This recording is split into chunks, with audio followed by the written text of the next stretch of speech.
So welcome everyone to this coffee break, and now we have a discussion about founding and proposals with Marie Zaharijas, Lahav, Haiman, and Oliver Hahn.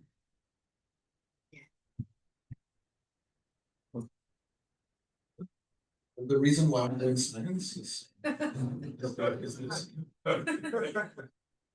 okay, so let me maybe start with maybe with a brief introduction of today's panelists, and maybe they could also say when they got their first as a postdoc decide to apply for their own funding.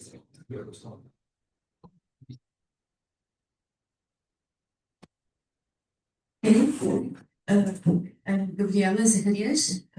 I work in Slovenia at University of Nova Gorica, and I work in astroparticle physics, so a little bit, not really cosmology standard as the most of the talks are. I'm also coordinator of the Marie Curie co-funds project SMASH, and we'll tell more about this. Yes, I applied in Slovenia for a few grants, local, national grants before this one. Yeah, as a postdoc, I was not very active. I became more active in applying for grants more recently. I was usually getting appointments by applying to positions, but yeah, now in Slovenia, since I'm in Slovenia, I started being active in that field. So I'm over Lahav. You've seen me earlier. I'm at University College London, special cosmology. I spent, broadly speaking, 20 years in Cambridge, 20 years in London, short summary of my career. And in terms of grants, well, the postdocs in Princeton, research fellowship in Cambridge came by competing. It's not a grant. Yeah. Then there was a faculty in Cambridge where I have to say, at that time, there was very little pressure. It was bringing in money. People, senior people said, spend time on science, not on asking for time for grants. But this was that history, okay? It's changed there as well. Maybe 3rd century. Yeah, you figure out. So this kind of situation will come to the end if things could be this way. And then I realized one needs to bring in resources. So towards the end of my time in Cambridge, I got a grant from the Liverpool Foundation. It's a British one. Then when I moved to UCL to head the group there, they told me straight away, bring in money. It was very bold. Okay, and then I had to bring money apply for grants for the DarkMap survey, for the instrumentation. And then I had myself this in the UK. There used to be something called consolidated grant. Now it's a different scheme, which I can explain, of small and large awards. So we brought that money, and the main effort was, or the main benefit was getting an ERC 2012, starting in 2012 for 5+1 years. And one can never relax, because when the thing about grants, they come to an end. Then you hit a cliff, right? So that's something to discuss, how to have actually sustainability of our research. Stop your text. Hi, thanks. I'm Zoltan. You just heard me talk.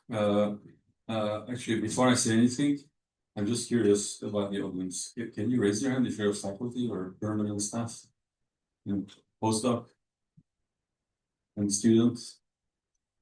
Okay, actually, most people are students. I guess it's never too early to hear about grant stuff. I was since 23 years. I was at the faculty of Columbia University. Then I moved 2 months ago to Austria. Most of my advice would therefore be how it was in my 20 years in the US, which is obviously changing. I also, I suppose I was asked to be on this panel because I did get one of these ERC grants, which is the ERC Advanced, which is for old people. And that's very nice. I guess I can tell you about that. We'll have our ERC more. Yeah, I hope the students will find it useful. Or to apply for their advanced. I should say one thing I can say straight up is on the Columbia faculty, since most people are younger. When you're hiring faculty, this was always a discussion: should we or should we not take into account whether people got grants? And the general, and that has been changing. It used to be we ignored that because we want the science. We were similar evolution that went through similar evolution, but these days people are more worried that if you become a faculty, can you raise the funds to pay for your own students? So I think it's no longer ignored in selections. So I think it's good for students, I guess, to be in. To be aware of it. Exactly. Yeah, so maybe that we start first. So I prepared a few slides that just give sort of an overview to technical aspects. So we all in 10 minutes then. So we already heard it. Basically, when you're a postdoc as a student, now I guess you all have your position. You don't worry about it. Maybe you get an extension grant at some point and so on. Things that of course exist. So the first question you basically wonder is, well, if I want to become a postdoc, how does it work? And we've heard it already. So I guess for most people the choice is for the first postdoc you apply somewhere, and it's either more or less competitive. It's more or less free also, depending on it could be on say a given project where it's clear you have to do a certain task, or it might be open. But you also have the choice to fund yourself, and maybe one thing we'll talk a little less because the information is very diverse. Are national postdoc fellowships. They exist in almost all European countries. So that basically is say if you want to come to Austria or you want to go to Germany or those are ones. I don't want Switzerland as well. I'm sure Italy has as well. Basically, they have funding schemes where you write a proposal. I want to do this research, for example, as a continuation on your PhD work or something. You have new ideas how to go on this. You write a proposal and you fund yourself. It comes usually with travel, sometimes for infrastructure as well. So, but the details vary. So, if you're interested in that, the important thing is to get in touch with people in the country where you want to go. Exactly. Then there are the Marie Curie individual fellowships. Now maybe first the co-fund fellowships. So we'll hear also a bit more about this. This is sort of a version of maybe the first one where an institution or network applied for funding from the European Union, and again, it will be sort of a funded position for you. Then there are the individual fellowships. Marie Curie eligible for that. So for the first for national, you have to check this out. In principle, you can apply once you have defended your PhD. So if you don't find a postdoc, for example, that could be an option, or a postdoc that you like. They are typically 1 to 2 years for the European, so maximum of 2 years, and 2 to 3 years for the global. The global one is you can go anywhere you want if you get it, and then have a return phase of 1 year. Exactly, and finally the ERC grants will have more details on that as well.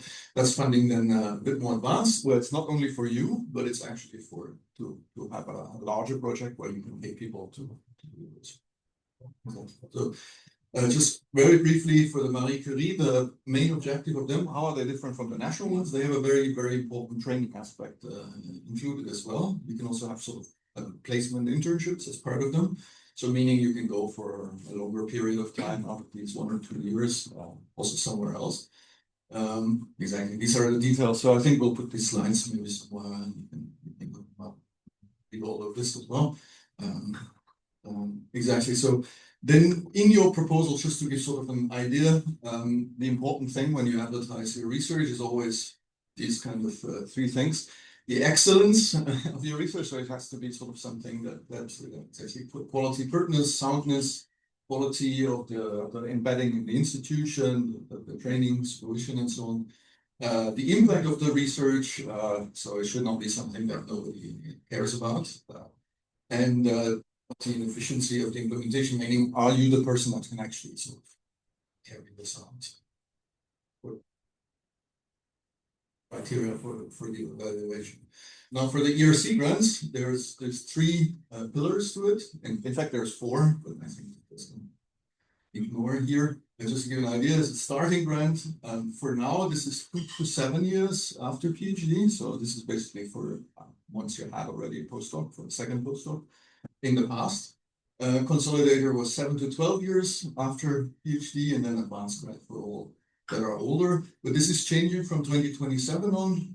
You can apply immediately, like for the Marie Curie, after defending successfully your PhD for a starting grant, which is totally good opportunity, and then at any time within the following 10-year period. Consolidated grants between 5 and 15 after defending PhD, but there is always extension. So if you have paternity time, apply for after your extensions and so on.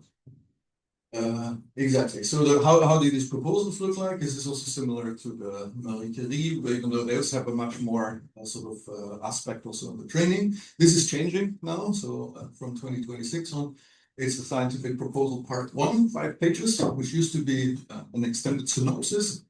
Then you have a CV and the track record of acquired, say, computing time or observational time, involvement in collaboration work, and so on and so on. In that first part, you state the overall idea, what is the state of the art of the field, what is the contribution in the end that your research will do, the objectives, the overall approach and strategy.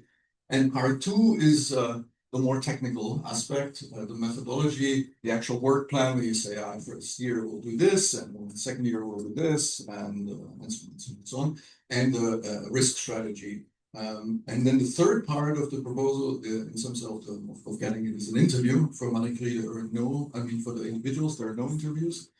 For the ERC, there are interviews, which are typically consist of a very short presentation plus questions. How long it is depends on the panel. Maybe here you can add, for those that do not know, that actually you get the interview only if you pass part 1. Part 2 is never seen by anyone if you don't pass part 1. So this is the flow chart. Exactly. So why are there 2 parts? So part 1 is only given to the panel. Exactly. So basically you have to convince people who are not necessarily experts in your field. There might not be even any expert in your field on the panel. Can happen. One. But they try to have one. Okay.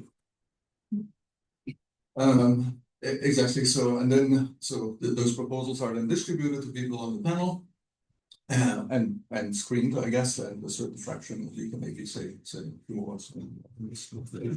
You've been on one. Yeah. Yes. Well, that's just a benefit. I've been chairing the starting grant panel for 3 times, which is a typical term. You can do 3 times maximum. And one important thing is that I understand now there is a little change concerning the fact that you will have, at least in the first phase, 1 expert. I think part of the panel is actually fixed after they see the proposals, which didn't used to happen before, so that they can adapt the panel. Suppose there is no cosmologist in the standard composition, and they see that they need, we always at least 1 cosmologist, but so they can actually increase the panel if they see that they are not covering. And I think will become even more important now with the new scheme, where it's not anymore a synopsis. Is something that in principle you have to convince with a piece of the proposal, the panel, and I don't know, I'm curious to see how it works. But Could you remind us the success rate? We come to those. Okay. I have those slides. Yeah. So there's a lot of material in ERC, as you can imagine, because every university likes to. So you can Google, find almost any information. Exactly. And so then those that are retained are sent to referees. Yeah. Quite a few of them. Yeah. Sometimes 8. Exactly. So they write. They want to have at least 4. So they send out typically to 8, 10 sometimes, and then you get back as many as you get back. I see. Yeah. Exactly. So that's then there is an evaluation of these proposals and a listing, a ranking, I guess, of everything according to the referee report. And then there is a score. So A is the best ones. B is good but not perfect. And C is not good enough for the funding. If you are C, then you're not allowed to apply. following year. Actually, I think B as well. with B are not allowed the following year. With And C, C I for think 2 you years. just 2 years. 2 years, I think that's true. And actually, that's a very practical reason that otherwise the amount of proposals is unbearable for the panels. So they only allow people getting A to reapply immediately the year after, which means those that pass to the second step. And the proportion is typically that if you can fund, you know how much you are going to fund immediately when you start. You know that your panel has got such an amount, and so you already know that more or less you're going to fund 10 projects. That's a typical number, and normally the applications are about 10 times this. Okay, so the success rate in my case was something like 6-8%. And so you typically bring to the interview around 3 times the number that you can fund. So we had about 30, and then you can play with that in the sense that you know there is a physical limit because we have to make the interview in a week and decide in a week, so that you can't interview more than typically 35. So the success rate is about 1 to 3 at the time of. Well, at the time it was about 1 to 2, 1 to 3. 1 to 2.5. Yeah.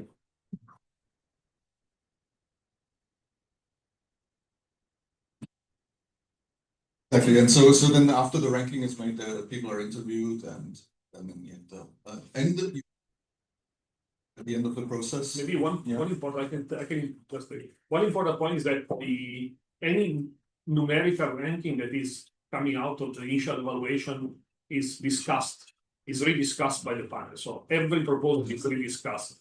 Everything can be, changed if it's very important, particularly the second stage, because the second stage you can get referees who just don't like one proposal because they have some arguments in patterns, and then the panel will judge with their ability to discern things, and they might say no, this referee is clearly biased. So the outcome is the result of the final discussion. So of course the numbers, the ranking marks help because they give you some solid ground to start with, but then there is discussion. Any project can always be re-brought into discussion if one panel member really feels, typically the one who is more expert in an area says, no, look guys, this doesn't deserve to be here. We need to rediscuss it. But then the panel in the final event votes. If there is no concordance, you have a vote and majority win. That happens not very often, but typically, at the threshold there might be, because the problems we were discussing with offer is that there are a few very bad ones, a few excellent ones, and then a lot of very good ones. And that's the thing, and there is a very little that makes this thing going up and down, and it's a difficult choice. I guess we'll discuss that. Exactly. So the evaluation in the end is on the groundbreaking nature and potential impact of the research project. It has to be something that's really new and impactful. The scientific approach has to be, of course, feasible, doable, and finally, also the principal investigator or the person that's applying is relevant. So you could say, well, if you have an absolutely fabulous idea, it doesn't matter who you are, but it does matter in the sense that it's taken into account for how feasible is it that that person will be able to carry out that project. This is the chart of the success, right? And so I took this off a slide that said the misconception is, should you wait until you're the most senior in your sort of for the grant that you're eligible for? And actually, across all of these different funding schemes, the success rate is fairly flat and slightly above 10% until after once you get to the advanced grant and spreads out. There is a peak in the starting around 6 years. Yes, so that's most people apply at 6 years. Exactly. So probably after 2 years, so you see the most junior ones are clearly lower. It's also very few. And if you wait until you're 46 years after your PhD, you have a 50% chance. Survive on that. And there's no upper limit, right? Like And retirement, I think. 800 or something. But is this calculated within the bin of the 45? Because maybe there were only 2 applicants. It's only one, got it. Error bars are needed. That's a small, really small number of distance. Depends how you calculate this. Of course. Is question. That was. Yeah, may I ask, Maybe we go first here. may I ask the same question? This for the later year applications, as funny as this looks, can I apply if I haven't worked in academia for 20 years or so, and like there's people going into PhDs in their 40s or something? Does it ever happen? Well, yeah, you have to find a host institution. Apart from that, I think it's those. So it's not like for those advanced grants, whatever. I haven't read anything about this. You can. I think. But my understanding is you can be in industry and then go to the university and say, I want to apply with you for the grant. And if the university says, okay, we'll support it. It's just number of years since PhD. But my guess is it will be a disadvantage because, as Oliver said, the PI matters, and I think the panels. I haven't been on a panel, but I think the panels are looking for a track record of your scientific output. So if you work in some industry, you just won't have that part. That's strong. Well, if you work in deep mind, Unless you're doing something relevant. Yeah, I was thinking just This is probably very dependent on the panel. You know, for us, P9 is probably, as you say, but you know, other panels like engineering, certainly people from the industry can, you know, go back into academia if they have a strong record of research in the industry, for example. You also, based on the numbers you quoted, I mean, I guess when we look at this, the pressure in us be higher than average. Actually, there's one thing that might be look curious that you see. You know, we said the starting grant can be applied out 7 years, obviously, and there are some green numbers going ahead. Those are probably the suspensions periods. So people who have suspended research for maternity leave. Exactly. If you have 3 children, that's accounted for. So that actually moves your threshold ahead. Yeah. So all those are probably breaks in career. So it seems like there is like in the last year or 2 years that you're gonna have some of the. Yeah, I mean, you see the 12 years and the 7 years. Now the week is going to be saying the starting 10 years 0 to 10. 0 to 10, Yeah. and I forgot now. So do you expect that there will be also a seat from the So, Yes, it would be like Nate's intention. you're always competing. I mean, that's a discussion. Yeah. Exactly. When should you? Like I feel like the 7-year living probably was like. I mean, you always have sort of the strongest TV, but this we'll discuss this. I just wanted to quickly go through sort of stating the facts before we discuss. Yeah, I wanted to comment about all this from the point of view of the students in this room, for whom this is all probably very confusing and intimidating, and it's worth being clear that this is almost entirely irrelevant for you at the moment. I never applied for one of these fellowships straight out of my PhD. I actually got as far as looking at the process and thought, well, I don't really know quite how my thesis is going to finish yet. I can't think about specifying 3 years worth of world-leading research afterwards. I don't have any ideas. So what most PhD students do, of course, will go onto a fellowship, somebody's research grant. And there are a few things to bear in mind. This is a grant that somebody's been given to do a specific piece of research, so they'll advertise to work on that.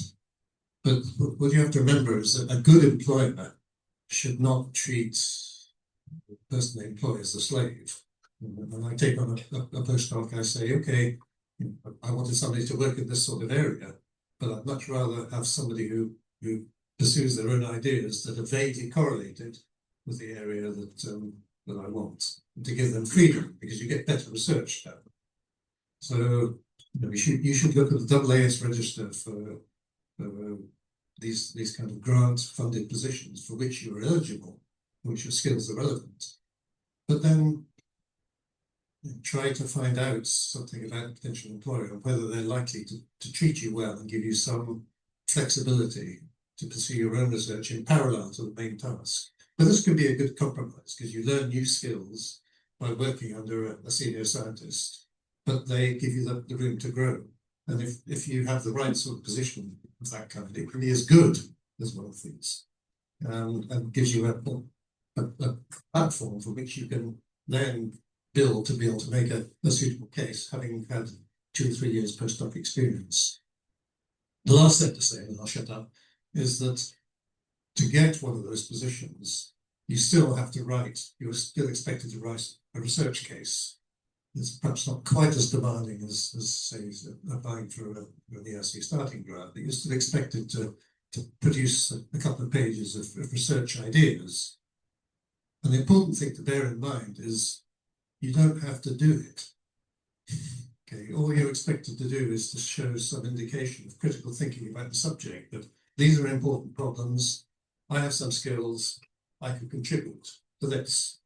And it can be left fairly vague. In fact, it's good for it to be vague, because as an employer, you don't want to take on somebody who has very specific ideas about what they want to do, because you want them to be flexible as well, to match with the research that you're funded to carry out. Okay, so I think for most of you who want to continue a postdoctoral career, there's a lot of positions in this kind of grant-funded research. With the right employer, it can be a great platform to a future career. Yeah. Just following up on this, right? So, of course, this is all about ERCs. Then we talked also about Marie Curie's, right? I think their success rate is a bit higher. Arguably, I did not check numbers, but I think it's a bit higher. And then there are also these co-funds where it's even higher. So, talking about intimidating young people, ERC is top option. It's not the only one. So there is the same logic. There is right. Yes, consider all other grants as well. But realistically, most PhD students will proceed to a postdoc, not through this kind of individual Marie Curie or maybe just to add to this, yeah, you should more see it like, so your first postdoc is exactly like this. You've gone to AAS, you go somewhere, because also sort of To add something to what John said, so I also want to speak to the students, because most of the people in the room are students. And I think mostly you should focus on your writing good papers and doing your good research. I think I haven't done this myself, but increasingly I do see, at least in the US, faculty involving their students in at least read the proposal or make a figure and help with some section in the proposal. So I think it is actually possible to get involved, at least in NSF and other proposals in the US, which I'm more familiar with. And that may be helpful to build skills of how to sell the project more generally. And then when it comes to postdoc applications, it's a very similar skills you need to write your proposal for what you do as a postdoc. It's quite correlated with the grant proposal, like to sell some good research. And so I think it's possible to think about it. I think in my days it was unheard of. I see more and more of this. There's also other ways of writing a proposal and learning about this. I think my very first proposal I wrote as a student. I think it was for computing time, and I could put this in my CVs always. And if it was not a super spectacular amount, it's still something that shows you've done this. And let's get questions. No, it's not a question. I just want to say, because we're skipping a little bit above the proposal, the grant proposals on the national level. There is really a lot of them, and they are usually much easier to get than ERC. And you can get positions. All you have to, It's a little bit more difficult to find out which one can be, but if you are in your own country or you are planning to, usually there is a lot of programs to come back to your own country for after your PhD and for the postdoc. So on a national level, it's usually as if you will not be able to find a position on already founded grant, getting this kind of position is usually easier than getting ERC. Yeah. The only reason this was not included more prominently is that the rules vary so much. I know, there's so much. But yes, indeed, inform yourself what exists. Exactly. There's also the possibilities. Several countries have this where you for 2 years you apply, and you can go to any place if you get it that you would like to. So you can choose Princeton if they take you, for example, and then you come back for 1 year. So these kind of funding schemes exist. Yes. And you can apply already at the end of your PhD work. Yeah, and after you get this first postdoc on this grant in a given country, there's also a lot of, in this country, there's also a lot of grants to fund your research or go somewhere else. There's also this kind of research. Very good points. Just a quick comment that with the ERC, remember most of this money goes to actually supporting postdocs. So you have a large pool. I mean, advanced grant is 2.5 million euro. You get at a given time 5 postdocs. So don't be shy if you know that people received an ERC. You can approach them and say, what's your plan? I'm available. Eventually they will advertise WS, but it's quite basically the awardees will support postdoc and then look for next postdoc. So it's another resource. Just adding to that, I don't know how is it in different countries, but for example in Poland, there's a whole scheme that if you want to apply for ERC, you can go to people who will help you to write ERC. Those who received it. Yeah. I would like just to make one remark in Hungary, because there are quite a lot of Hungarian students are here, of course. So there is a very supportive action in the agencies that if you are submitting, for example, an ERC proposal and it is not winning, but somehow it got on the list, it will be a very positive thing on your Hungarian proposals. So when you get the very last step and there are very excellent proposals, it can be a deciding factor that you have submitted. You had the feeling that you can submit an ERC proposal and you get in the second round and so on. It is validated, so do it. So I put many questions, but maybe we should more listen to the audience actually these questions, because they might given that there's so many students. But I know one thing, and I assume we all struggle with this. When is the right time to apply? Because of course you're always like working on something, and next year you would have a much stronger case maybe. So should you wait? Should you try it now? So what's your advice? When is a good moment to your single one? Okay, so I want to say just one thing, that it takes practice also to apply. So I think it's probably true that there is a golden region where you still already have some experience, some track record to demonstrate more clear ideas what you want to do. So yeah, probably very first time you apply, maybe chances are a bit lower to get it, I would say. But still, to me, it was very important to try a few times, because it takes skill, it takes really practice, at least for me, to get there. So I would say start early, but expect maybe, maybe a couple of trials where it works out. Yeah. Just wanted to, it's very different if you think about Marie Curie or ERC.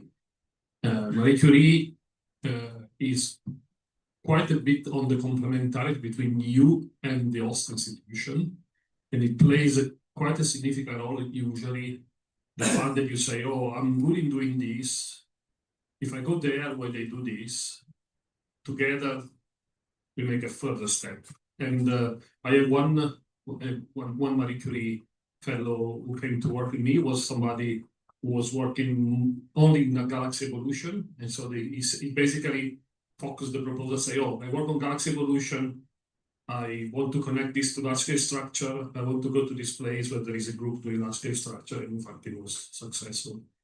Another one who was already doing large-scale structure and applied to come to my group, it wasn't successful. It depends also on many other factors, but for DRC it's very different.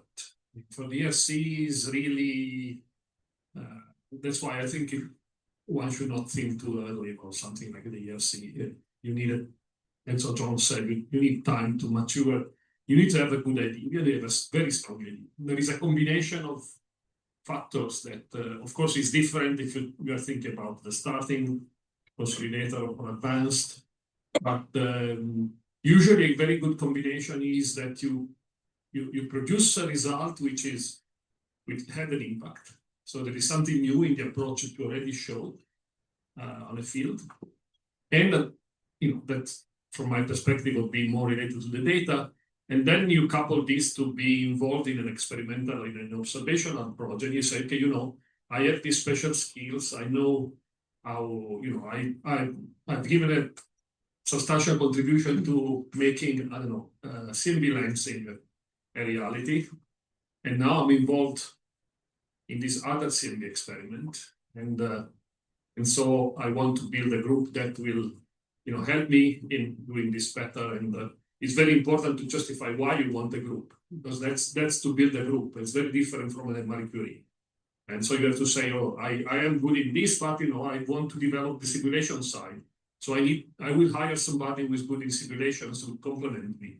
So all these little ingredients make the strong proposal. So why you? Because you showed already something.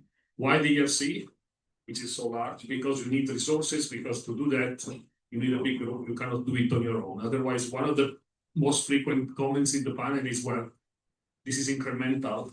It's something that they would do anyway, maybe, of course, in a slower way, but it's not really required here. So this is one of the typical comments. Yeah, to follow up on some of these comments, first, to echo, you have to say, why is this subject important? The subject itself. Why is it an interesting time? There's new developments, whatever, evolving dark energy or something. Why now? And then why now? What's the timeliness of this? Then you can connect it to projects, say, look, now the Euclid is producing all this wonderful data. If it's not done now, and then why me? Because there'll be hundreds of other Euclid people applying, right? So I think that's important. The other thing I would say is, we have to say it openly. I mean, there's a psychological element of the fear of rejection. When it's 10%, now this is among the excellent people. I mean, all of you pass so many thresholds, you're probably the top of your class at high school, you want prizes, you want that, and suddenly, gosh, I have only 10%, right? So one is to develop some sort of, one may say, a Zen attitude and say, look, it's a game, it's a competition. I win some, I lose some. And also not to be, I think you had it as a question on the slides, not to be too afraid of trying again. I mean, I got my advanced UFC on a second attempt. So 1 year you get a letter saying you get €0, and the second year you get 2.5 million. Okay, so it was like buying a lottery ticket. So one is to be prepared, and the process itself could be creative, right? You could set up your agenda for research, and maybe some idea during the writing could lead to a paper. Okay, so I think these are all. It's important to develop that attitude, show it to people, talk to people who got with their mentors, people who received it before, and what's a good time is when you feel ready, either to self-fund yourself or run a group, but also not to be, it's only a grant. So let's put it. I believe there's allegedly a statement or a story about Lord Rutherford, and he walked into his lab one morning and said to his people, bad news, we failed to get a grant. good news, we have more time to think. So develop that philosophy. That's not, it's also about research output, not only about research income. Thanks. If you're just dispensing general advice, I would say some of the things that I tell my students, I somewhat echo you offer, is you have to very clearly answer the why now, why me, and why this project. There should be no fudge or vagueness about these things in the final version of the text. More generally, I think one of the most common things that bring down proposals is just lack of clarity. I think if you lose the attention of the reviewer, you're kind of caused. It has to be written in a way that's very direct, very clear. And that doesn't come naturally to most people. So I think it's super useful to get feedback. That's why you should start early, write the draft. And then I find it very useful to have it read by people who are not exactly your colleagues or working exactly on what they're working on. Or even if you're writing a theory proposal, have it read by an observer. If you're an observer proposal, have it read by a theorist. Because I think another most common pitfall is going too much into details and not focusing on the importance of your project and the broad brush goals. And I think it's better to err on the side of being too clear, too low level, than to err on the side of losing the reviewer's attention because they don't know what they're saying, or it's so detailed that their brain goes to a shutdown mode. That's very important for the B1 in particular. The B1 must be comprehensive. That's very important what you said, and actually the same applies for a talk at the conference. So because you have just 10 minutes or 15 minutes, and you have to you don't have to go into the detail, but you have to sell the thing. So I agree. As you could see from my talk, the difference between a proposal is you're really looking for a yes, no, tangible outcome. So I think in some ways, maybe I'm wrong, but in some ways I view the stakes as higher in the proposal than in the talk. Of course, accumulated over the years, we give many talks, and if they're all very bad, that's not good. But I think the proposal, you have one chance a year or one chance in 2 years, and you're looking for a yes or no. So I think in some ways this question is actually, just personally speaking, I have trouble bringing myself sometimes to put in the time for a talk. But for a proposal, I generally try to clear my calendar and make sure I have some time. But I completely agree with you. I feel same applies to talks. But unlike with talks, a failed proposal can actually be good for you. Not as good as when it gets funded, but so just a little bit. So a bad talk, I think, is not so good.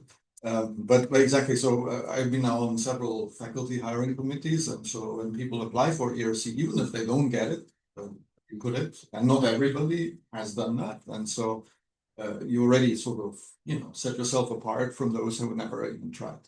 Right.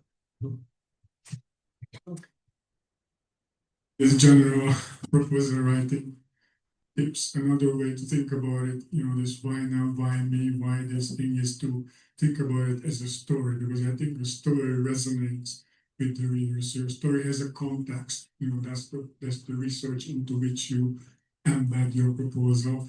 It has a beginning, a main body, and an ending. You're answering the questions that you start in the beginning. You're putting up the context. You're essentially answering questions, and then you outline how you would answer it. And then at the very end, you say, okay, this is what will change in cosmology, say, after I did this. And another thing to think about it is the unfair advantage. You have to show what we call an unfair advantage. This, I can do this, that no, I have this technique or something like that. And the unfair advantage could be I have access to this task, whatever. And it could be either, when you have a great idea, it's like one big unfair advantage, and you say, I can do this because I have this idea. But sometimes the unfair advantage is like you line up many smaller things that together add up to an unfair advantage. I have this scale, I'm at this institution, and like each multiplier, you multiply every, 10 things, 10%, suddenly you're a factor of 2. And then the third thing I would say is that somehow there's this psychological thing that some say you need like 3 to 7 times positives to balance one negative thing. Weakness of your proposal or weakness of this idea, and think that if there is one, if there's a serious problem or serious weakness, you need 7 things to balance it, and then you're just in neutral. So try to find an idea or a process, which is because in proposal committees, the way they do this usually is that they find something to shut things down. It's very rare that something arises because it's so great. This is fantastic. It happens, 1 or 2 proposals out of 30, people say, wow, this is great. And it rises. And then the rest of them, oh, this is not bad, but, and there's this one thing that sinks it. So think about that one thing that would sink your proposal. So those are like 3 general ideas that could help. And just to connect this to what was said before, to find these, that's exactly why you send it to colleagues or friends and you're trying to get feedback. We have a question there.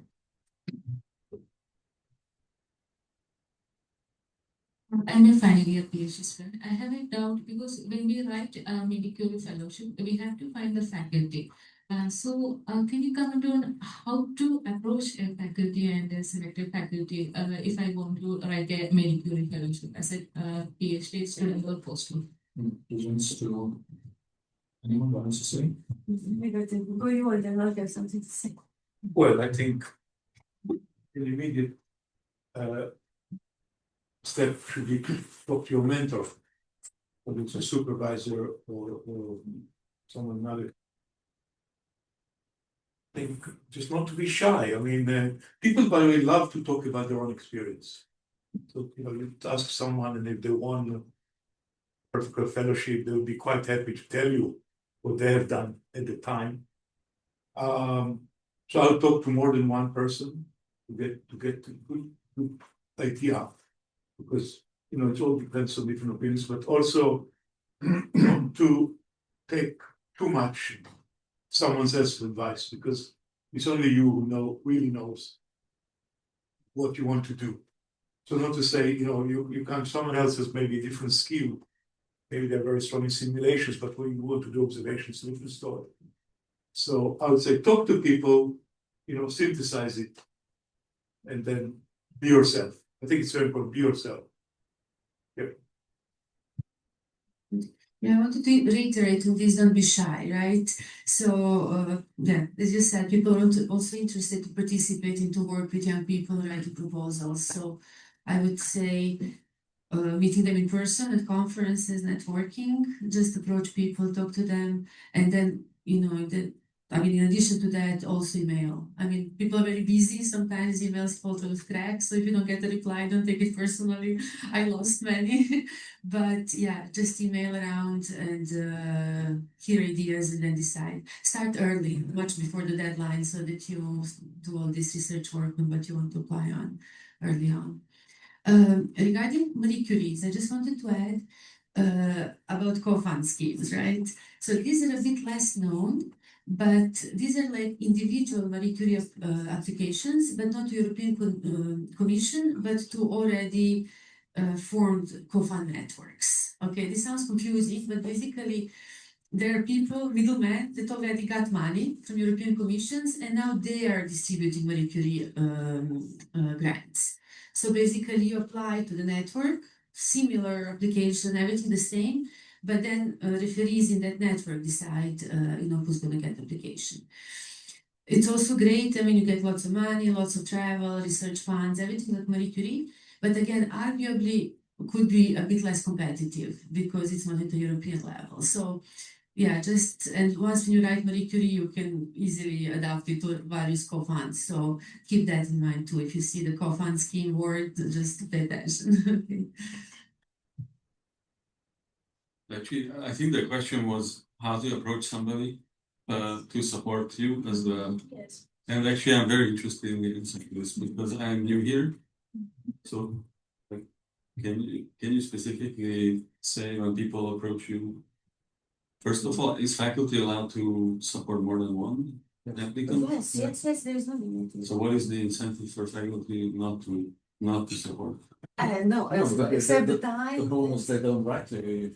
Right, so I think more, sorry, Because this is, as far as I understand, it's free for faculty. Yes. but it costs time, right? You have to help drop the Yeah. certain sections. I mean, you have to think that it makes sense, right? So, I mean, I think modulo time factor, that people might be too busy to see the email or something. We typically meet with fellows, with potential applicants, discuss via Zoom what is their idea, what is ours, would be the overlap. And then if it's meaningful, I think everybody would welcome it. So yeah, don't be shy for sure. Yeah, but one aspect I had a few times, 3 weeks, a month before the deadline, somebody writes. And then, I don't say no, but it puts you in a very tight spot, and usually it doesn't work out. So indeed, it's much better to think of this well ahead of time, contact somebody and say, I have this idea. I think it would be very cool to do this together at this place, and build it up together over a long enough time. And I'm sure, exactly, but nobody would say no. The Marie Curie always have this section where you have to talk about sort of the career development and the integration in the institute. Part of this is boilerplate that sort of the institution has already, but of course that also has to be developed individually to some extent. Maybe let's take more questions from the junior people. So I'd like to ask you that how would you define a groundbreaking plan or science plan proposal idea? Tough one. Well, maybe it's a time to say something a bit provocative. I think, and you refer to it in the chapter of breakfast. Look, when you get this ensemble of applications, and give it to committee, I think normally each one does their own grading, but there will always be maybe the 10-20% shining example, someone who's done a lot with a new, groundbreaking paper, maybe single author while being member of collaboration. You see the stars. Equally, sadly, will be some more just out, people who underperform. But this is gray area. Okay, so first as an applicant, you have to obviously glorify things and say, where do you stand out in the crowd? But for a committee, it's also difficult when you see people more or less doing something, they're holding Euclid or LSST or whatever. How do you show that? And it's difficult. I'm coming to the conclusion that maybe there's room to do a lottery. I know it sounds like a joke, but if you remove the top, maybe the top 20%, bottom 20%, left with the 60%, you can even do a little neural network that will correlate, citations, talks, and so on. And I'm not being original here, they're actually articles. People studied it, this possibility of doing lottery. I also makes this less of a failure, No, exactly. It's just, sorry, the number of. So I think this is not for the applicants, it's for the funding agencies. But I do feel sitting on committees for other things, all kinds of, it's just a big gray area and there's a lot of scatter among people. So why not make it simple? But yes, anything you can do to think about. It's very tricky, to do something. First, it's good to show that you can do it. But also, it's very tricky to show you're doing something outside the box.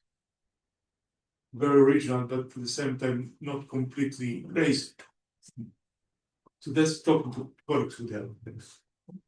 Yeah, I just wanted to add something because, I also had an ERC at some point, and one advice that was helpful to me in this situation, because exactly you're facing, so am I even able to produce something groundbreaking? So, yeah, so I think everybody, not everybody, certain people have a personality. Go through this. And what helped me was to see it the other way around. So it was basically, okay, for an ERC starting rents up to 1.5 million euros. What's the coolest thing you can pull off right now if somebody gives you 1.5 million euros? And that I found much easier sort of to answer it on the other way around. I didn't make this stronger and say, I think that this word groundbreaking is a bit overrated. I think if you actually look at the list of proposals that were funded, they'll be very good. But I mean, it's not like everybody was an Einstein or discovered CMB lensing on BMO. So most of the proposals that were funded, even the 10% are not, it's terrible. I think the way I would rephrase it, how do you recognize something that's incremental, that it's really not gonna fly? It doesn't have to be super groundbreaking, but it should avoid the pitching or describing the project as a continuation, a clear continuation of something and adding relatively small ones. So I think that's to be avoided. And then we should be very clear on why the whole thing is important. The field is important and exciting. But I think it sounds scary if you say I need to write a proposal which will be the one-off discovery of the century. I don't think that's true. Don't really can't plan that. And was the opportunity after accounting, sort of fully again. Office point about lottery. Because one thing I wonder, I completely have sidestepped all of this. I'm completely neutral. This I'm not funded probably. Do it for the love. But I just wonder how much you can't do this blind. If you haven't heard of the name of the applicant, you've heard their co-authors in the paper, and I just wonder how much it depends on who you know and where you were lucky enough to do your PhD, and what efforts are made to make it a level playing field for everybody. So I cannot speak now for ERC, probably people will speak about this, but for example, this co-fund that I'm part of, we do have a blind, like anonymized part of the application. First one, just research proposal, candidates were not supposed to say, where they work, with no name dropping, not I work with, Zoltan or whatever, but so no names, just research proposal, and then track record is not anonymized anymore. But we noticed, I don't know, this is not really serious statistical analysis, but for example, for female applicants, we have, say, way less female applicants at the beginning, but then we have more like after the procedure and things like that. So it might be, we hope that it works to some level, but I think many schemes are adopting this, like at least half blind procedure, and I think it has impact. So just how blinded is it? Because even the topic may reveal information. You can't put your institution that you're at, if you can't name anybody you've worked with. So if you do any of those things, you're revealing information. For sure. So the idea is not, the idea is not really to hide, if somebody Googles, it can find, but the point is to avoid these unconscious biases, because people don't want to be biased. They read, but then if they see, Nobel Prize this, Princeton that, somehow consciously, maybe they rate a bit higher. So this is the whole scope here, because with the internet you can find everybody, in a sec. So I'm sure people make an effort, but I can see the advantage of a lottery actually, because everybody is so good already. Right. That a lottery, and actually you might through a lottery, I think this will find somebody unexpected who turns out to have actually have a good idea. Well, I think it's a good point. I think whatever blinding you do, people will figure out. Yes, they do. Especially if you see a lot of self-citation. Well, what is due to self-citation and so on, and you can hear the language. And if someone has done something very, very special, it's even more so. Oh, that's that code that everyone is using them. But I think the only way to address that is really by running some statistics related to the applicants, whether age index is one, but you can look at other things. And also have good committees. And make sure that when the panelists do their what we do, this is in some local fellowships or grants and so on. We ask the panelists not to talk to each other. Each of them creates it completely independently. So you hope there'll be some sort of ensemble there, and all these biases towards a topic or particular institutions and so on will hopefully get diluted. That's what you can do. Just want to say I've been on several panels, NASA and SF, where the proposals were anonymized, and we were told exactly what you said, that it's of course possible to figure out if you really want who was the applicant, but that's not the point. The goal was not to hide 100% surely the identity of the applicant. It was to take the focus off the name of the applicant and the institution. And they claim there's research showing that this does reduce some bias. On the lottery, I have been saying this in our admissions at Columbia, a PhD, we should have a lottery. I'm very curious, just unscientific reaction of how many people think, let's say we disband this panel because there's no point, because there will be a lottery. So raise your hand if you would probably support switching to lottery mode. Wow. And well, I know you can go into the for a function. I do have my own definition, which is very similar to offers. You take the obvious top, you want to fund or admit. You take the bottom that you don't want to admit, and in the middle, you do a lottery. And then after the lottery, you look at the result and probably with some kind of balancing, make sure you didn't pick only people by accident who were on CMB. I'm just curious, who would support such a thing generally, and who would not support, and who doesn't really know what I'm talking about or doesn't care. I know what you're talking about. Yes. But let's keep compliments again. There was a. That's fine. Question. I don't think it's a question. I think it's about the anonymizing. Do you really not want to know anything personal about your applicant? Don't you think an applicant from Somalia who has not had any opportunities given to them and has 5 first author papers that are pretty good, and an applicant who has done their PhD at FPI King, who also has 5 first author papers, are the same type of researcher? Did you want to fill one place? Yeah, I think it depends very much on which scheme you are considering. Okay, and that has to be clear from the beginning. For example, the ERC doesn't put any weight on the host institution. The panel should not consider the host institution at all. I remember we gave one grant for someone to go to Cyprus, where there was basically almost nothing. Okay.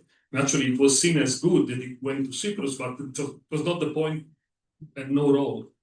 Why, for example, for the Marie Curie, I know that there is geographical considerations. In fact, the RC in general is considered to be much more, research-driven, fully research-driven, completely independent, while in the Marie Curie there are considerations about country balance, so political issues enter more. I know that this has been told me by people who have been in the panels. So it depends, there are schemes in the European Union funding system that are made to help disfavored regions, and that's great. And there are others which are completely independent, as the RC. The RC is completely independent. And actually, talking about the anonymization, which has some advantages, as Ofer said, it's a lot depending on the quality of the panel and how the panel is composed and how the panel works. So it's if the process is more on the discussion, then these sort of biases are smooth, but nevertheless, I understand and I see the point. And that's why I think in the new scheme that is going to start next year, I think the weight of the principal investigator will be even lower. Okay, that's what I understand from what I read. But you know, at the same time, you need to know, you know, the ability to deliver of the applicants. You know, otherwise you could present a beautiful proposal not written by you. You know, not saying ChatGPT, but maybe someone else. Okay, and if I may, just I think that we started from a question: how do I understand that what is a breakthrough idea? Okay, so I would say this is an important point. I think we should always treat this in the sense of not say, okay, now it is 4 years from the PhD, I need to make an ERC proposal. No, you know, the idea to apply for an ERC or something as ambitious should come from your own research. So at some point you should find yourself saying, oh, this is great. This is something, this is a path that nobody went on before. And so that might be an interesting, so it's your work that drives the breakthrough idea, not the other way around. Otherwise, if you look for a breakthrough idea under the lamp, you won't find it. Yeah, so I think this is the advice. I mean, we should not become machines to do proposals. You know, we do research and then from that, and then you know, you have a great result, you have a good result, which is, you know, of course, the level is different. You think of the starting or the advanced, and then from that you might make the step. But given that it's so ambitious, so highly selective, yeah, one has to consider that you have to find the right moment in your career. Somebody finds it at the advanced level, somebody finds it at the starting. Absolutely. May I say something? As a person who is not from Europe, I just want to say that when you're talking about this person, you should know that, for example, I'm Iranian. If I was in Iran, I cannot apply for most of this grant with my Iranian affiliation. And on top of that, when as an Iranian, I come here, still there are a lot of positions I'm not eligible to apply for them. For example, I cannot apply with my Iranian passport for NASA JPL. I cannot apply for a lot of positions in ESA at all. There was even in a student level like ING.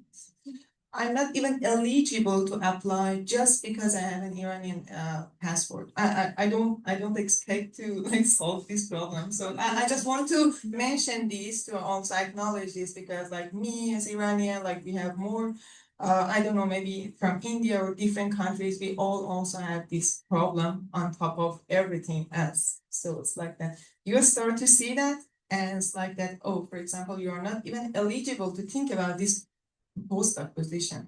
So this is something I just wanted to mention. So just a curiosity, because I think, for example, Marie Curie, you can apply, right? There are schemes that, and because in our, like everybody can apply. Yes, but if you have a European or like something outside of Iranian affiliation.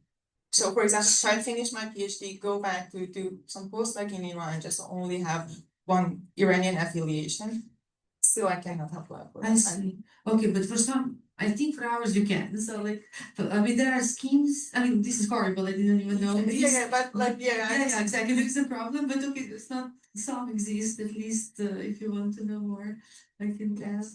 Okay, this is really tough.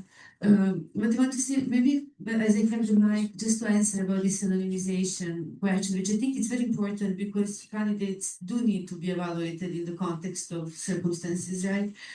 So how we do it is research proposal is fully anonymized. So your idea is not judged, you know, you don't get plus if you're in some super top institution. But then track record is half the grade, and that's not anonymized. So their evaluators can see, you know, where you were, and they don't get to see the second part before they evaluate first blindly. And in the second one, then they see, you know, what your circumstances, how well you excelled given the circumstances you were in. So we combine it in that way. So me have a provocative question or comment. So beyond all this practical stuff, maybe it would be better if the young scientists wouldn't hear this. But where this whole system leads. So there is an evolutionist for all these application system, whatever we heard from offer that in the last millennia he could do excellent research without grant applications.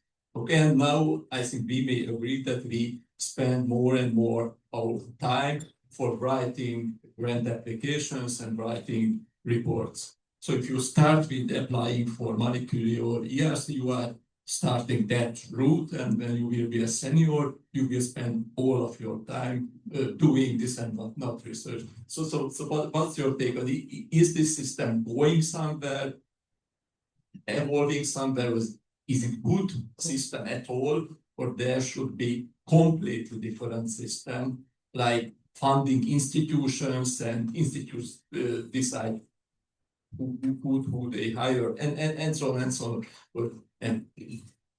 Okay, maybe I think you guys can answer this much better. I would just like to play. I mean, so I also am aware of how much time it takes, and you know, it's a real danger. Just to play devil's advocate on the positive side, okay? I mean, there is some growth through grant applications, as you said, as you all mentioned, right? Like you have to clear your ideas where it is that I'm going on with my research, and you have to learn how to sell your product, meaning how to make it understandable by wide audiences, because all these panels every meet and so on and so forth. So positive side is that is a growth to write applications. Then of course, how much time that takes and what is success rate, this is a tough question, and I will maybe let the rest of the panel, you know, discuss the long-term dangers of this. Well, there is an issue there, as you said. I experienced different cultures, Cambridge UCL, in terms of the money when I moved to UCL, and they to apply for massively for grants, and then I met one of my former Cambridge mentors. What are you doing these days? I said, I'm writing grant proposals. He said, haven't you got a better thing to do? Okay, this was the attitude, like why, you know, don't stress. But then I agree, there is an element of growth. If you have to set aside time. I would say, by the way, I know my own experience, also helping others, I would say 2 months.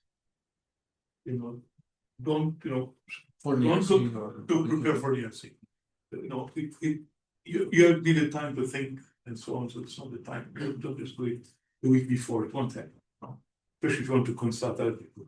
So I would say, if you look at it as a process, you know, it's not all negative, right? There's a bit of admin around it. I wish the admin could be this admin of funding and all that. I wish this could be reduced so people can focus on the 15 pages, right? More seriously. There's no easy solution. Institutions need money. By winning one of the CRC, you're helping younger people. By doing co-fund, you are helping younger people who are now undergraduates and not even in the room, right? They will benefit from it.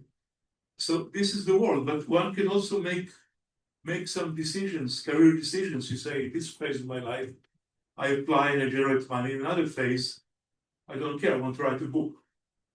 We have freedom in academia, so that's also nice to remember. Yeah, whatsoever. I mean, I agree with István that we are starting to spend too big fraction of our time writing proposals and then writing reports. And I think I mean, there are a couple of things that we could do differently. One of them would be, I mean, most of the money, at least for theorists, go to paying people. So one thing we could do is directly steer the money to postdocs and students, and they can choose advisors and people who work with them, and then have much smaller proposals, which are much easier to have for faculty, which is for, you know, spending on, you know, travel, buying computers, and so forth. That's one thing. And of course, there are some projects which need a whole group and so forth. So that's maybe for those you can have big grants, but I would do it again differently. I would do like a one-page proposal without much administration, you know, just a one-page proposal which has the basic science idea, very simple way, and then what you need for that. And of course, the budget has to match the, you know, like it could be a medium or small and so forth. And then you evaluate those very quickly. and then you bring in a fraction of people in such a way that you have a 50% chance. So once you really put in the effort, as you say, like this big effort to write a good proposal, then you'd have a 50% chance. So based on the first description, you bring in only as many people to actually spend this time on this proposal that they have a 50% chance. Because right now it went down in NASA when I started doing proposals. Basically, there was a 25% success rate, and I was usually in the top 50%. And for the first 10 years, I had 50%. After the financial crash and everything, money became less, and also more and more people started to apply for proposals. So it went down to like a few percent success rate. I think it's between 5 to 8%. And then once you're at the 5% level, unfortunately, unintentional corruption and bias is important because it's always a few percent, but of 5%, a few percent is a half of it. So your real chance, if you're not coming from, so to say, Columbia or Harvard, is actually only 2%. And that's a measurable fact.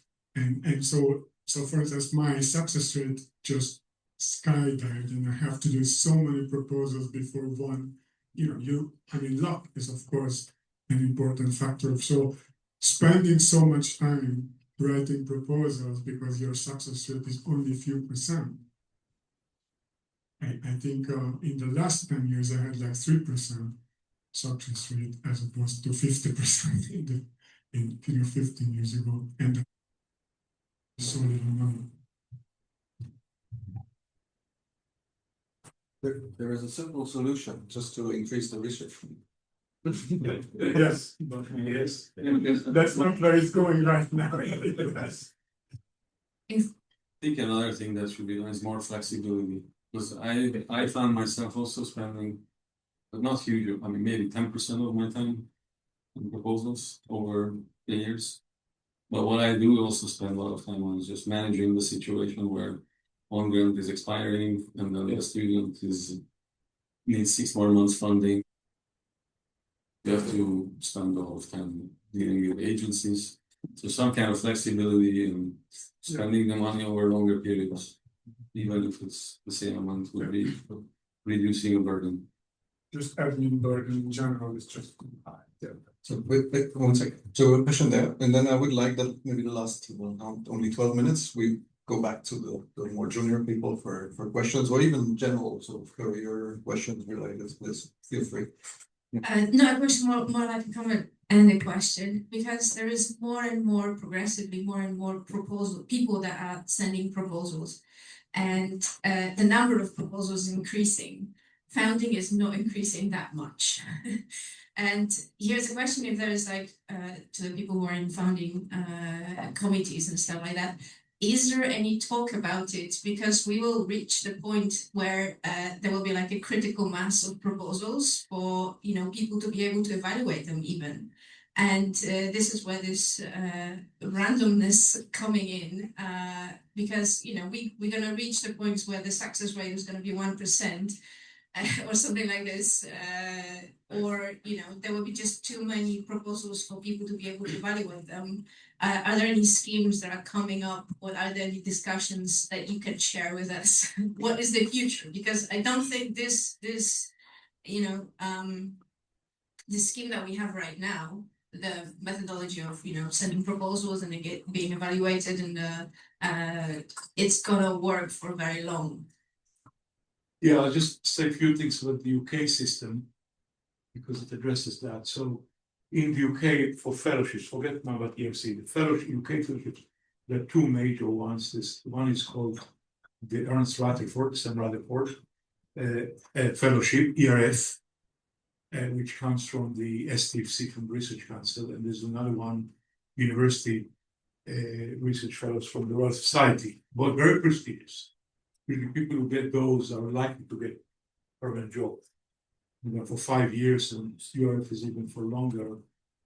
Now, what happens there, and I have mixed views about it, because of just what you said, the research council cannot cope with so many proposals.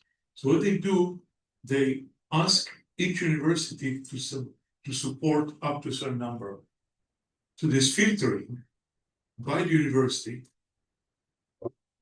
So Edinburgh will get this number and UCL will get that up to that number. So we have to do work. We have to appoint a committee to pre-select, and I'm quite critical of that actually, and I've read my views.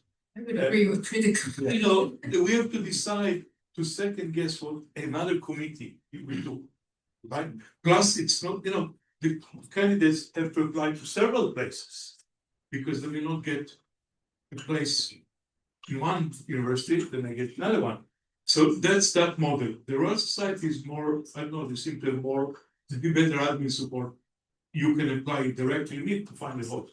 So that's and this is not directly related, but in the UK system, and now there's going to be other grants, which are small ones for postdocs and large ones for collaboration. But just to make that point, in the UK system, there's also another step, this in the STFC, that they send you the referees comments and you can respond to that. It's yet another step, okay? Which is good because you can say they misunderstood you, but at the same time, it's another step more elaborate. So yeah, we need some. Yes, but this is yet another step putting strain on faculty or people in the committees I mean, it's a lot of time for people to spend reading someone else's proposals. Exactly. So it's not just the time you spent at applying, but all these other reference letters and evaluating and internal committees. I think we need some better way. AI will solve AI solve both sides. I think yes. AI will also do the research. AI will do. Sorry, you can see it. But let's make the last minutes really to get maybe questions from juniors. This is a general question. So when you're looking at positions, whether PhD, postdoc, or other positions, what are the main factors that we should consider? Because sometimes the group seems nice, but I'm not sure about the advisor, or money is kind of tight, so it would mean I should apply for more grants, which means more work, or I'm not sure about the country itself or the institute. So what is your opinion? What are some key factors that we should visit the place before you apply with them? If you have money. Yeah, fair enough. But for example, just to mention this for PhD students, there is these mobility grants for internships from, I forgot what it's called, from the European Union. The UK is not eligible for this. The name eludes me now. So I had this twice already, and it was great because a PhD student came for 3 months to work on a project with me, and then Erasmus plus internships, exactly. This also works for master students, even after you got your master degree. So this is a great possibility to see, does it actually work out, right? I don't know if you can use this multiple times, so you have to look up those, but that's certainly something that's worth considering.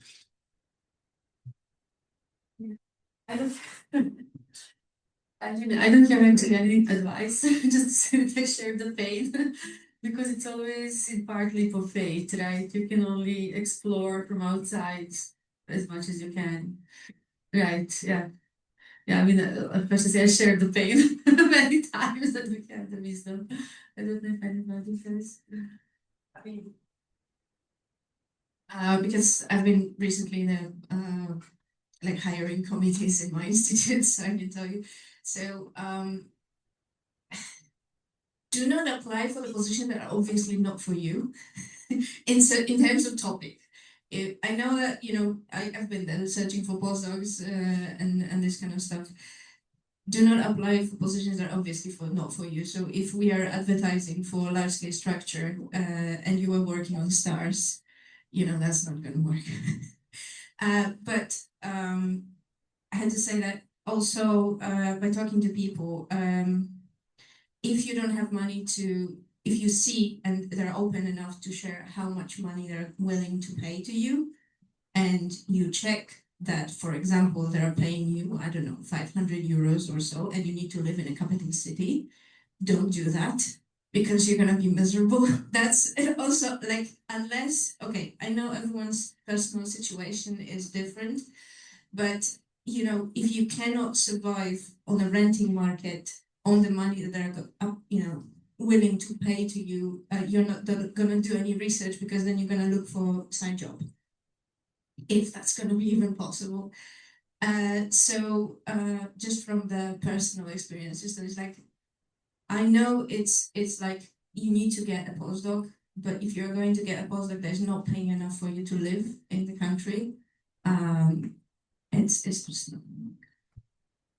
Yeah. Also, sorry, just how to search for people, how to ask for people. I know it's scary sending them emails. Hello, my name is Lola. I've been working. I'm interested in that position. Usually, I mean, sometimes they would just like, okay, apply, and then we'll come back to you. But sometimes they will even have. Sometimes they might have some funding for you to come and visit. And if this is not like super popular institute, they will be happy to do so. So for example, in Warsaw, we do have this kind of, so if someone before applying and we will be interested enough in this candidate, we're all gonna invite him to talk to us. Or even just, you know, have a pre-interview before, like online interview before application. So it's just to let the people know, okay? Are you talking about postdoc or PhD? Sorry, postdocs. So even postdocs. So we have available. I'm pretty sure it's not for every institute, but these kind of things are available sometimes.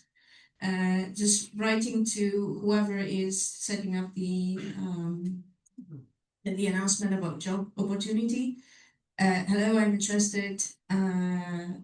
Here is my work. Here's my CV. I've been working with these people, because you know.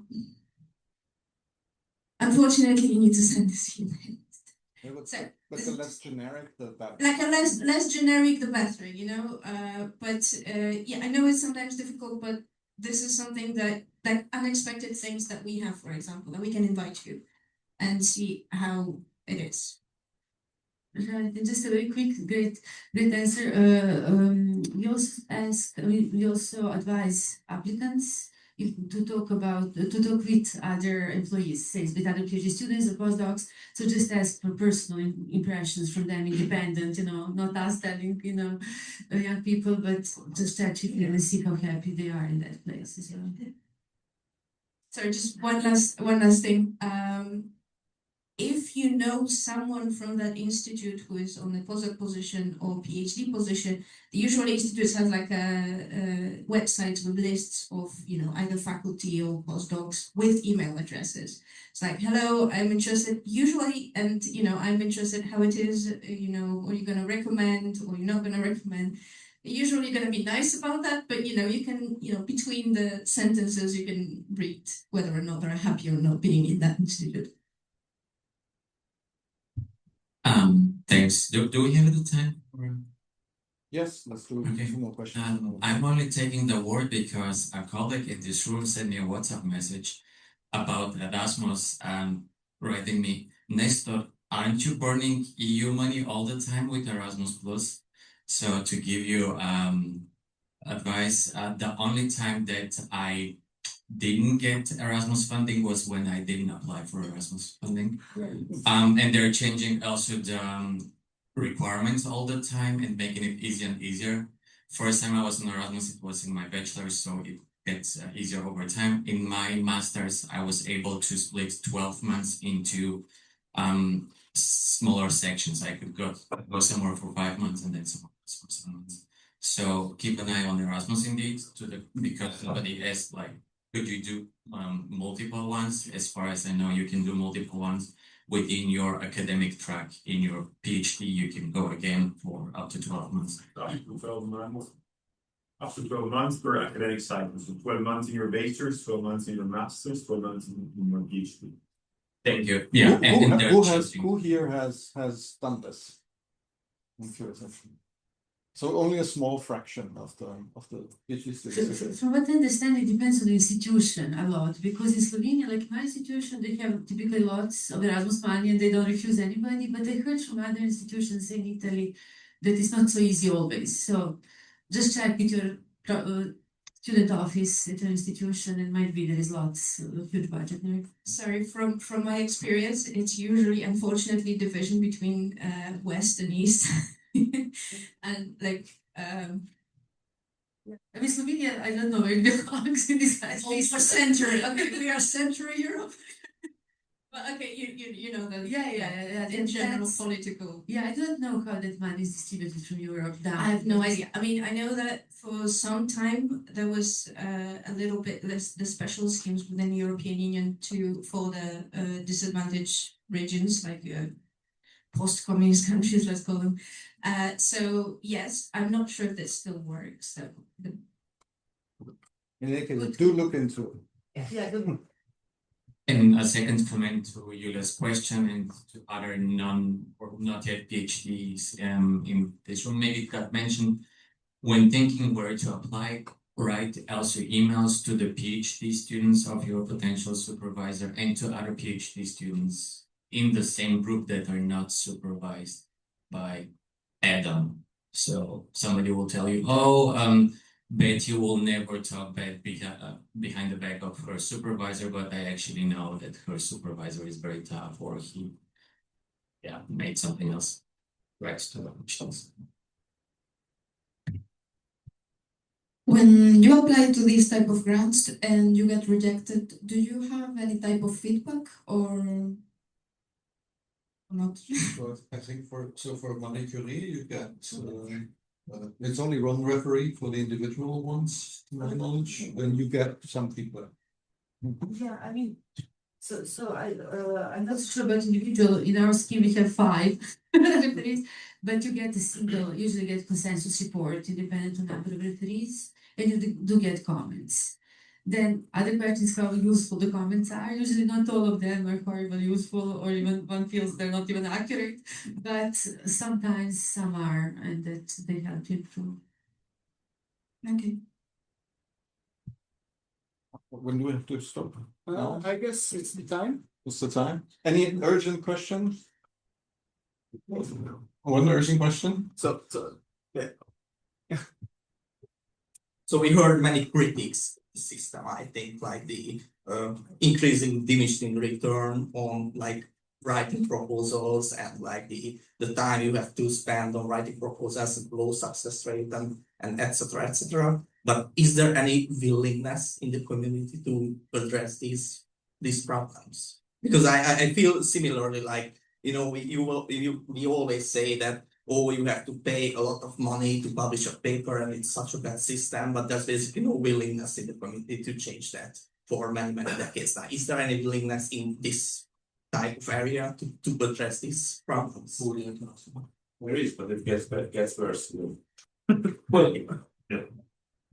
Depends what is meant by community, right?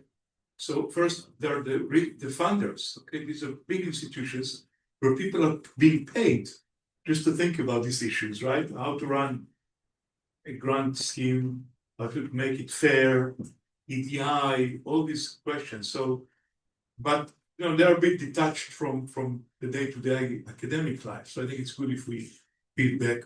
There are all kinds of advisory committees that kind of talk to the funders and communicate the views of the community.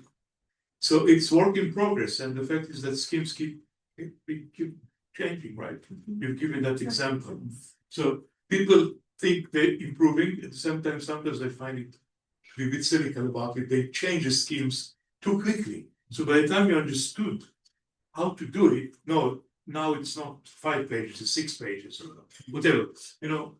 So I think some balance there, but there's no magic formula. And as you said, if one can increase the funding, including, by the way, we're talking about public sector, but also from donations.